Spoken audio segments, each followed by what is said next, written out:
is Alex's presentation, by the way. Hey, how you doing? Sorry. Greg. Greg, yes. Greg Is Armstrong. that Louise? Louis, yes. Louis. We're friends on Facebook, Yes. but we almost never interact. Yes. And, maybe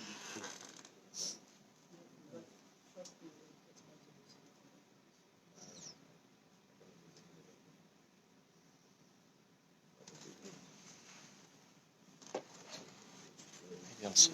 You got one of them. You got one of those. Yeah. Good. I have one.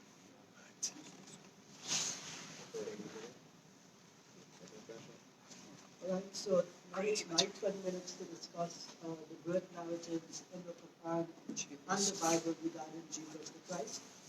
These are the scriptural references we will be using today. As you can see, again, the Bible would have about 3 times the amount of verses as it relates to Jesus' birth. I did not take into consideration the genealogy because they're irrelevant at this point in time. What does the Quran teach about the birth of Jesus? So this is Quran Surah 3. It says, "And remember when the angels, plural, said to Mary, O Mary, surely Allah has selected you, purified you, and chosen you over all the women of the world." In verse 44, it tells us that this is news of the unseen, meaning that some of the details contained within these passages would not have been known to people before.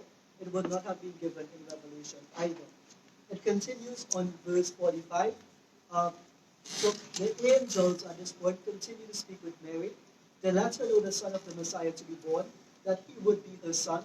And the juxtaposition here in verse 45, Jesus, the son of Mary, is the title of Jesus in the Quran, whereas in the New Testament he has multiple titles. We say that Mary is honored by the title Allah has given her, and this is how she is known in the Islamic world. So he has honored her by giving her that title. Verse 46, it continues to say to her, "And he will speak to people in his infancy and adulthood." Why does it mention infancy and adulthood? Infancy is one case of a miracle. The adulthood, the word used here, specifically refers to someone in their middle age or in their 30s to 40s. So this, we believe, is a confirmation of Christ's second coming, at least mentioned in the Quran. That's verse 46. Verse 47, you will see Mary wondered. I've underlined that phrase and I've put it in bold. That is because the Quran doesn't actually say that word. It just says she replied what she said. And at this point in time, she's not speaking to the angel, but she is in prayer to God and she speaks to him, "My Lord," and she makes a request to him, allow me to make sense of the situation. I don't understand what the case would be. Verse 47 continues, "An angel," singular. So after the prayer, an angel returns to her and replies to her, it's not multiple, but just one, "So will it be?" And he explains how it will happen. And in verse 48, again, very important and very relevant to what Alex and I discussed, "And Allah will teach him writing and wisdom, the Torah and the Gospel." The reason we say that Allah will teach him and not the people at that time is because they had corrupted the scripture, as Alex has confirmed multiple times. So Allah revealed to him a new revelation, but also gave to him the revelation of the past, that is the Torah. And so this is how he learned what scripture was and was not, and this is how he was able to articulate it. Then we go to Surah 19. It says largely the same thing. Here we have, again, a singular angel addressing Mary. He explains to her that her son will be pure, and she asks again this time. It's a second instance of her asking almost the same question. How can I have a son when no man has touched me? And the angel now explains again the process in more detail this time. And at this point, she conceives him, and she withdraws to a remote place. So there are two views on this. One, it's a remote place of the house that she was staying in, because she was commanded in the previous chapter, verse 43, to prostrate yourself and bow along with those who bow. So she went into a period of prayer, reflection, and remembrance of God. That is why she withdrew. I believe Alex asked that question. You can consider it answered. Verse 23, then the pains of labor drove her to the trunk of a palm tree, and she cried, "Alas, I wish I had died before this, and was a thing long forgotten." So woman in labor, significant pain. She's not suicidal, but she wishes that possibly this pain can pass and it was a thing forgotten. That is what she hoped for, so there was nothing about being suicidal. Continues on verse 24. God answers her prayer. He sees her in distress, and he gives her a reward, a stream from below her. And then she is told that if she wants something to eat, to shake the palm tree. The reason again here is that yes, you can make requests to God, but he will answer you as long as you put in the effort for it. So Mary, may Allah be pleased with her, underwent a significant problem and difficulty in life, and this is how she was rewarded. God tells her she can put her heart at ease, and he will answer those who accuse her of being unjust, and we get that in the birth narrative in the Quran. Lastly, verse 28, O sister of Aaron, your father was not an innocent man, nor was your mother unchaste. Now, I know that Alex pointed out that this could potentially be a problem. I disagree. I explained this to him 2 years ago in Paramount. He had the hadith already ready. So the fact that he continues to see it as a problem, despite already having had the answer, speaks to me to the level of engagement that we should be having responsibly, I think. Let's continue with Surah 19. She pointed to the baby. They exclaimed, how can we talk to someone who is an infant in the cradle? And then Jesus himself speaks, I'm truly a servant of God. He has destined me to be given the scripture and to be a prophet. The word Nabi is used here, so I believe that was another one of Alex's questions. It continues, he has made me a blessing wherever I go and bid me to establish prayer and give alms tax as long as I live. So wherever he goes, it's not just people benefiting from him, but he also has a duty towards God. And as long as he fulfills his obligations towards God, they will be in a good relationship. Lastly, verse 32, and to be kind to my mother, he has not made me arrogant or defiant. I accept this, but I only accept it because the Quran says it. When I read the New Testament, personally, I do believe that Jesus does act arrogant in some situations. That's one reason I don't believe in the New Testament specifically. Lastly, the same prayer that is made about Zachariah in verse 15 is reiterated here about Jesus, peace be upon him. Peace be upon me the day I was born, the day I died, and the day I will be raised back to life. As I'm sure Lewis knows Arabic, that is an indefinite, what is it again? Indefinite word. Yeah, that. So Right. you get it. Now, just to continue here, this is the same prayer made about Zachariah in verse 15. So if a Christian takes this verse to mean that Christ would be crucified and be risen, then they're assuming that the same prayer made about Zachariah is also applied to him. He is to be crucified and risen as well. Since we know that Christians don't believe that, I reject their eisegesis of verse 33. Now, what does the Bible say? This is what I love. Matthew chapter 1, verse 18. I didn't intend to start at this verse, but because we have a time limit now, I wanted to take that into consideration. So you would see here, now the birth of Jesus Christ took place in this way. There's a difference between the two words, and I'm not speaking as a Muslim, I am speaking as someone referencing an authority that Sam Shamoun appeals to, that James White has interacted with, James Snap Jr. on his blog. He has a commentary on this verse, and he says that this presents itself as a significant textual problem, specifically with the word Genesis, and I agree with him. That is the first spelling, because it does not simply denote birth. It could denote birth, but one of the first meaning as opposed to the second is that it means origination. And I was looking through some literature, and I realized that Bart Ehrman, around this time last year, actually wrote on this, and he does mention that some adoptionists did look at this verse with the original wording as Jesus becoming the Son on that day, and specifically they refer to the referencing of Paul of Psalm chapter 2, verse 7, where it says, today you have become my son. And so Christians within the 2nd, 3rd, and 4th centuries would have been able to read this, and they would have been able to say adoptionism is a biblically based belief. In any case, that is one problematic variant with the verse that I hope that Alex can address. In any case, just to make myself clear, chapter 1, verse 1 uses the same word, or a form of the same word, to give the same meaning. So again, from his website, he says, Origin even emphasizes the difference between the word that is used in Matthew chapter 1, verse 1, and the word that is used in chapter 1, verse 18, asking, as the introduction to his exegesis, why does the evangelist make mention here of birth, whereas at the start of the gospel, he had said generation or the creation of Jesus? So he does add at the underneath that there have been some people that have criticized the authenticity of that fragment, but he does say that those refutations are not convincing. Again, that's a Christian source that Sam Shamoun takes as an authority. Now, just by raise of hands here, how many magi came to Jesus? Does anyone know? We're not told. We're not told, but the popular tradition is 3, right? What? Yeah, who are the magi? Gaspar, Balthazar, and... No, who are the magi? Of Oh, you're talking about the... I mean, there's a bunch of different theories about where they came from. Okay, perfect.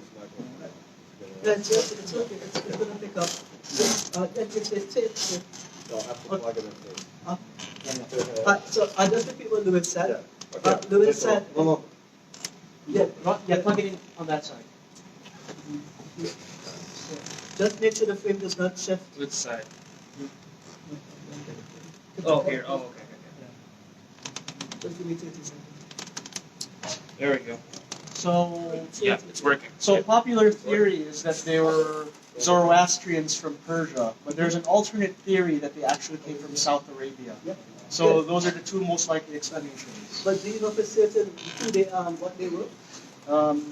For my part, I read up a little bit on it, and I find the South Arabian theory more compelling. But do we know who they are, like their identities, can we confirm any magi, anything like that? No, because the Bible doesn't mention Okay. it. So one of the criticisms that Alex had traditionally had about the Quran is that it is vague in its details. The question I would have for him is, can you identify who the magi are? And I say yes. Who are the magi? Magicians, astrologers. So I took this from Strong's concordance, as you can see here. It lists them as astrologers, by implication a magician. Now, what do these magicians or people who practice evil magic do? The first thing that they do is they worship Jesus. Isn't that strange? So Mary is with the baby, allegedly in the manger or manger, or the inn, whichever story you read. And you have people that practice black magic coming to worship your son, and the Bible is absolutely silent on this. It's extremely worrying to me that evil people come to worship Jesus and no one says anything. The Bible is absolutely silent on it. What is even more strange about this is that if Mary saw them worshiping Jesus, why did she not join in that worship? We don't have approval over this agreement with it. She's oddly silent, and I don't know why. But let us continue. Did she actually believe that Jesus was a God? I say no, and Stephen would have remembered this verse from last night. Mark chapter 3, verse 21. Jesus is going out, removing demons from people. The Jews are beginning to complain. They go to his family and they complain about what he is doing. The verse says, when his family heard about this, they went to take charge of him, for they said he is out of his mind. Now, to be clear here, I'm not trying to be offensive, but the word is, how do I say this in a nice way? He was not mentally fit or right in that point in time, and so they considered him, quote unquote, crazy. In verse 31, finally, the mother and the brothers arrived. The question I have is, if Christ was known to be God, he was known to be a miracle worker, why would his family assume he is crazy for trying to remove demons? Could God not do anything? Why is Mary, the mother allegedly of God, limited who Jesus is? Lastly, you see the question I ask underneath. If Mary, his mother, really was God, why make the charge that he, Jesus, was out of his mind? But let us continue. And the teachers of the law who came down to Jerusalem said, he is possessed by I can't pronounce that word, by the prince of demons. He is driving out demons himself. So directly you have the link here. The New Testament story about Jesus' birth leads Jews to reject the Messiah, as his birth was celebrated by evil magicians / sorcerers. And there are a number of passages in the Bible, especially Daniel chapter 2, verse 2, that use the Magi along with potion makers, i.e. witches and wizards, and people of that nature. So it groups them in that category. Now you will notice in Matthew and Luke that, I think it's in Matthew that the magicians come, you will see that they say that they were following a star in the sky. If you believe that they were following that star after the birth, then it means that from the time of his birth until 2 years later when they finally meet up with him, that is how long that star has been in the sky. Now, if they were astronomers, anyone would be able to see that star. Herod could look up, point at it, and follow it, and command his soldiers to go kill Jesus. So if that star was in the sky for 2 years, that's a problem. Because it would mean that if no one else saw it, it confirms that those people were magicians. So the conclusion from this would be, we have a contradictory narrative between Matthew and Luke. So in Matthew, we have magicians come to worship Jesus. Catholic Answers.net, I think, says it was 2 years later. But the commentary I have next says that it was up to 40 years later because it takes into consideration Jesus and the family going to Jerusalem for his presentation in the temple. So Luke chapter 2, no magicians. Matthew chapter 2, Herod wants to kill Jesus. Luke chapter 2, absolutely absent of that information. Matthew chapter 2, all of Jerusalem was scared of the news of the Messiah. The question I ask is, I can understand Herod being scared. Why would the chief scribes, why would the priests, and why would the people in Jerusalem be worried about the coming of the Messiah if they were undergoing Roman hegemony upon that point in time? The last point, finally, Joseph, Mary, and the baby flee to Egypt for their safety. Luke chapter 2, what do we find? An angel appears to shepherds right outside of the area that Mary is staying at, and they tell everyone about the Messiah. So the shepherds are informed by angels, specifically an angel of the Lord. These people then go and they spread the news, and people come to worship Jesus. Although I don't believe the word used is worship, right? But the point is, at this point in time, if Jesus' life is in danger from Herod, why would people go around spreading the news about where he was located so they can come and see him? That, for me, is a contradiction. The second to last point, no flee into Egypt. And lastly, Jesus' parents went to the temple in Jerusalem within 40 days of his birth. There was no problems being stopped by Roman guards, no problems being attacked, no one following them saying he's the Messiah. It just seems like they have two plain contradictory narratives. Now you will see down here, but some people argue that the contradictions don't really exist, that the two narratives occur 2 years apart, that Matthew's account with the magicians is 2 years later. However, Matthew chapter 2 verse 9 uses the term Paidion, I think, Paidion, from Strong's Lexicon, number 3813. What does it say? The word, I can't see from here, Paidion means in singular universally of an infant just born. That removes the argument that it could be up to 2 years later. I cite from Ellicott's commentary available on BibleHub.com. It says, no facts recorded either in St. Matthew or St. Luke throw much light on the season of the birth of Christ. The flocks and shepherds in the open field indicate spring rather than winter. The received day, December 25th, was not kept as a festival in the East till the time of Chrysostom to the 4th century, and was then received as resting on the tradition of the Roman Church, which is true because our Lewis's friend, Denny Giron, confirmed to me on Facebook in multiple posts when I asked the question, do you have a biblically based position for a yearly celebration of Christ's birth? He said no, but he did argue that Jews in the Old Testament were allowed to create new feasts, so it would be allowed for Christians to create new feasts and celebrate it annually. In any case, it continues, it has been conjectured, I agree, I hope everyone else can agree with me on that, with some probability that the time was chosen in order to substitute the purified joy of a Christian festival for the license of the Saturnalia, which were kept at that season. The time of the arrival of the wise men was probably, we cannot say more, after the presentation of the temple of Luke chapter 2, verse 22. The appearance of the star coincided with the birth. The journey from any part of the region, vaguely called the East, would occupy at least several weeks. So we've gone from 2 years to several weeks. I argued that it could not be several weeks. Very quickly, Alex's point to number 6, I believe I corrected it. He said she was suicidal. I said, Miriam wished for an end to the pain she was experiencing, and God responded to her, be at ease, and he gave her a remedy for her pain. Point number 9 from Alex, Joseph, Mary, and Jesus left Bethlehem together to go where? Do they go to Egypt, as Matthew says, or Jerusalem, as Luke says? Why did Alex not answer that question? Lastly, questions from Alex. He asked me that Mary left her family. Did Mary leave her family? Her answer in 19 verse 22 said she went to a secluded place away from them. Point number 2, what was the reason for this? The Quran again explains that it was for her pregnancy, because it immediately says afterwards she conceived. was Mary single before, during, and after the pregnancy?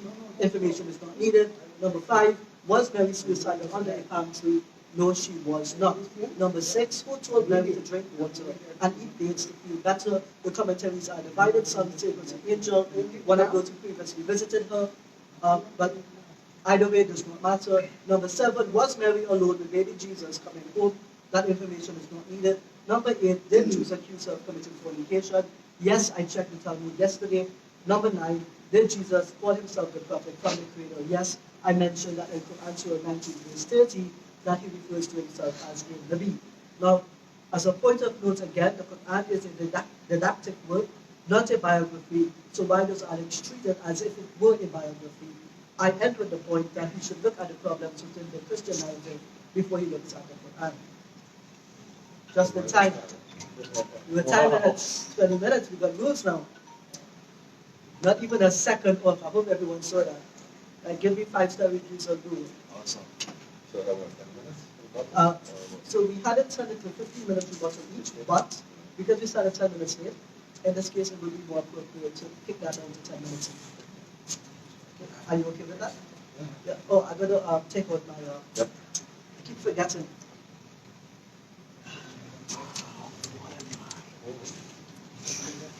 Right.